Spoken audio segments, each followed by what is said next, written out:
كلمة معايا هي بونجور. بونجور اللي هي صباح الخير. ممكن اقولها في بداية اي حوار، لان هي ممكن تبقى صباح الخير، ممكن تبقى اهلا لو قابلت حد برضو.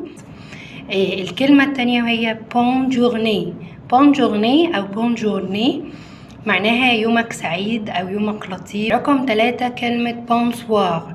بونسوار يعني ليلة سعيدة، او اقدر برضو انهي بيها اي كلام بالليل عادي، او لو قابلت حد اقول له بونسوار كده، لو قابلت حد وانا ماشي عادي.